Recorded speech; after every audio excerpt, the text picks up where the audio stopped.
Hello there, welcome back to the Nerdery. This week we hit our first milestone by surpassing 100 subscribers. I wanted to kick this off with a big thank you to everyone who's subscribed to the Nerdery. I really appreciate the interaction and encouragement. You guys are the best part of starting a YouTube channel. We are going to unbox and check out the Heavy Infantry Mando, and I have a surprise second unboxing that we can scale with it. This special episode will ask not one, but two questions. Is this figure worth the $34 pre-order price, and isn't this Paz Vizsla? Starting at the top of the box, you can see the Star Wars Black Series logo. As we scroll down, you get to see the Heavy Infantry Mandalorian with awesome blue armor and what could be one of the coolest accessories yet, the blaster cannon.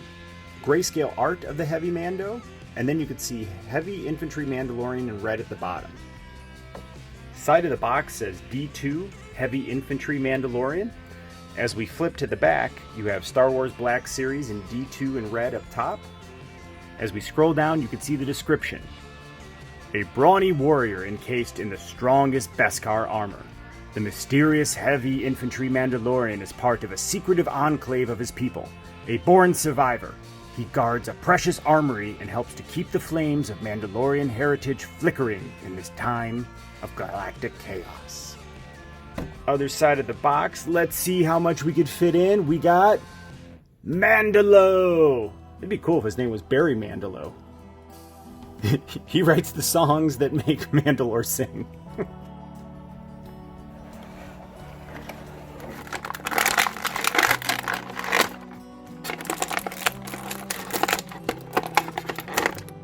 The Heavy Infantry Mandalorian is identified by his heavy Beskar armor and blaster cannon. For the rest of this review, we're going to refer to him as Paz Vizsla. In his first appearance, he clashed with Din Djarin over accepting Imperial Beskar, which was taken in the Great Purge. Thankfully, the armorer expertly diffused the situation. This is the way. By the way, she needs her own figure ASAP. Paz Vizsla was voiced by Jon Favreau, who also voiced Pre Vizsla in the Clone Wars. Another neat fact is that Tate Fletcher was the on-screen performer for Paz Vizsla in the Mandalorian series. He also appeared in Episode 1 during the bar fight.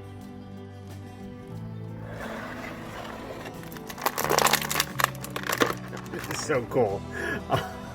I've been staring at that Mando in box for I don't know how long. And now I got Paz Vizsla with him? Oh, dude, my first reaction is, these were cast in an Imperial smelter. They are the spoils of the Great Purge. The reason why we live hidden like sand rats. I will take off your helmet. Bring him knife fight. Out of box, you noticed the heft of this figure, and it looks like they took the armor from the show and just shrunk it down into 1/12 scale. The colors, the marks on the armor, just the little details like this. Oh my god, dude, this is the way. First thing you notice on the helmet is all the scarring and dents. Check out the silver paint and denting on the helmet. You have dark blue with the light blue, and then lots of silver coming through because it looks like the helmet is worn. The black visor has a little bit of sheen and is light reflective. The scope on the left side of the helmet looks great. It's black and silver. And then you have more tech here to the right. More silver detailing in the back, and then a black line runs through the top of the helmet. If you watch my videos, you know I really appreciate head tilt. It's a great way to provide some kind of expression and feeling, especially to a character that's wearing a helmet.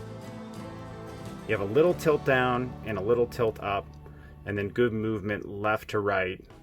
Right shoulder just has battle damage and weathering with some silver paint. Left shoulder has the Mandalore Mythosaur emblem with another brown piece of armor underneath. 360-degree rotation. The shoulder armor is a soft rubber. You have a pinless elbow, which looks great, and it bends to better than a 90-degree angle. The gauntlet on the right arm is so cool.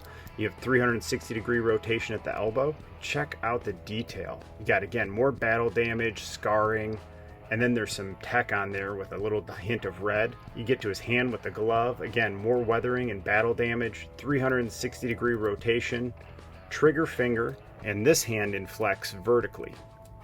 Let's check out the left gauntlet. It's a lighter brown, lots and lots of detail to the sculpt and weathering, but what's so cool is if you flip it over to here, it's got this sweet control panel on it. They went all out getting this screen accurate. Another difference is the left hand has a little bit of brown armor on it, and instead of inflecting vertically, it inflects back and forth. I really appreciate the heft and articulatability of this figure. Because of how nicely the shoulder and the elbow articulates with the wrist, you can actually make him look like he's using the tech and tilt the head down. This section of the armor here is screen accurate. Love the silver in the middle, and then you have some weathering on through the armor. Really good rotation, especially for a big figure and a Black Series figure. Then you get to the brown belt, and it looks like we got pouches galore, man.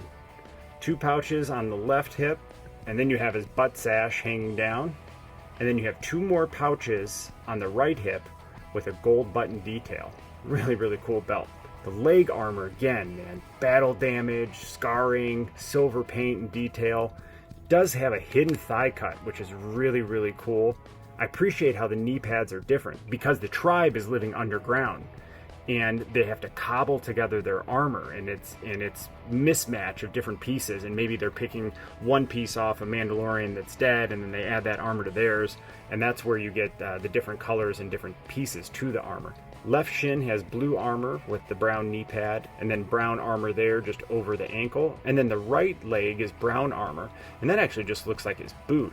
So this piece looks like he has maybe armor over the boot, and then this is just a boot on its own. Double joint at the knee. Wow, very, very flexible, especially for somebody wearing heavy armor and is a big dude like this guy. Really nice detail to the bottom of the boot. Good inflection back, a little limited forward, but does pivot side to side nicely. Wow, man, this might be one of the best Black Series accessories yet. It's got a Naboo fighter yellow to it, and then a mixture of pewter and shiny silver. Lots of tech detail layered in. Rectangle in the back, rectangle in the back. Let's plug them in together. Let's see how this plugs into here. Fits right into his control panel on his left wrist. So when I bring it around to this side, I think the first way I'm going to try is I'm going to have him hold the back grip. And this rotates. Angle the wrist sideways. Nice. Plugs right in, and there he is. Oh, dude. Check that out, man.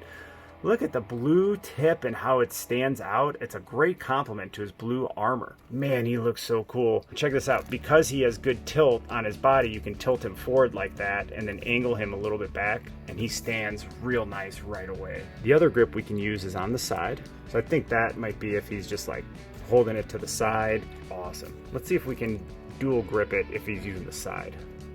Oh yeah, you can. That's cool. So it's like he's holding it up, ready to get into position. So now we're gonna have a little birds and the bees talk. We're gonna take this notch right in the hole, and that will allow him to have this big, awesome cannon blaster hanging off his back while he's just maybe walking through town, negotiating some bounties. Oh, dude, they better bring him back in season 2. What a cool character. Dude, you can really appreciate how big the Heavy Mando is, man. Paz Vizsla is a big dude. Check him out next to the Mando, the Scarif Trooper, and another Stormtrooper. I love the way the Stormtroopers look with the Mandalorians. It's pretty sweet. Actually, dude, the Scarif Trooper and Mando look pretty cool together, too. What do you guys think? Paz Vizsla with Zeb and the brand new photoreal Sabine. Links to both reviews below. Would love it if you check them out if you haven't yet. I'm actually kind of surprised that Zeb comes in a little bigger. It makes sense if you think about it. Zeb is supposed to be 6'10", so that probably puts Paz Vizsla like somewhere between like 6'6" and 6'8". Man, that's a big dude. Since I couldn't help myself and just called him Paz Vizsla the whole time, we already know the answer to that question. Is this figure worth the pre-order price of a steep $34?